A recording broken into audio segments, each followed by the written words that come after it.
James Dorsey, who joins us from Singapore. He's a senior fellow at the Rajaratnam School of International Studies there.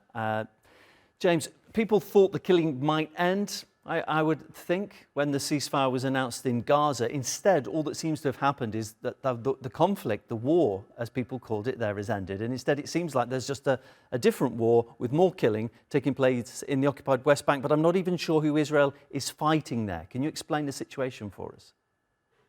Well, the war, if you want to call it, in any case, the fighting and the Israeli raids in the West Bank have been going on throughout the Gaza war. They've not really even ramped up. They've been going on at severe levels at given moments. You had, before the ceasefire, according to reporters, 40 raids a day on the West Bank. What this is about is to quash what is a burgeoning armed resistance on the one hand on the West Bank, and to quash any expression of Palestinian nationalism.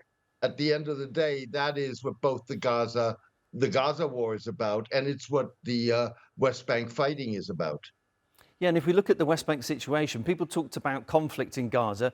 People always talk about just aggression from Israel. It seems almost one-sided.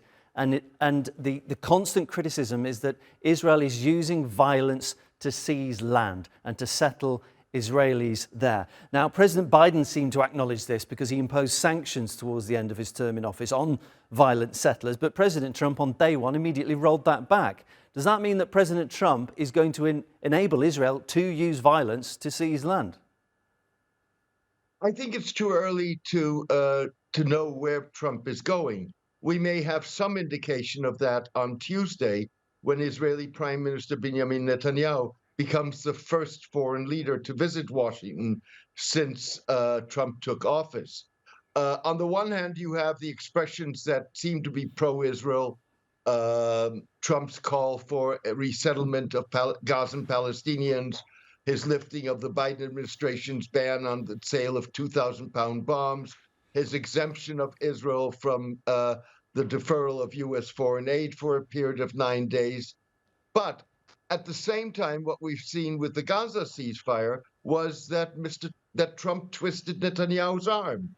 And the crucial issue that's going to be on the agenda in the White House on Tuesday are the negotiations for the second phase of the Gaza ceasefire, which have not yet been negotiated. And those are crucial issues, including who's going to govern Gaza after the guns fall silent. Trump sees this second stage as the end of the war, a permanent ceasefire, not a temporary ceasefire. And he hopes that the way governance is structured is going to be part of a broader Middle East deal that involves a settlement of the Israeli-Palestinian conflict. If we look at the moments last weekend when Hamas didn't deliver Abel Yehud as a hostage, which Israel expected, and then yesterday there was a long delay before the Palestinian prisoners were eventually released. There have been a couple of nervous moments where it looked like maybe the prisoner exchanges weren't going to take place. Things have continued according to pretty much to the plan. Are you confident that this ceasefire deal will continue to develop and to take us towards a longer lasting peace? This is a fragile ceasefire. There's no question about it. And I think that both Hamas and Israel at this point have an interest in this going forward, in the prisoner exchange in the first phase taking place, and trying to see where negotiations for the second phase go. I would be far less confident about the second phase of this, but hiccups are possible. What we're seeing is a lot of distrust, a total lack of goodwill in terms of trying to smoothen out the process of the release of the exchange of prisoners.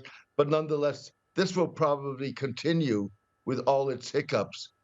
The much more worrisome stage is going to be the negotiations for the second stage. James, great to speak to you. Thanks for your analysis. James Dorsey is a senior fellow at Singapore's Rajaratnam School of International Studies. Thank you for having me.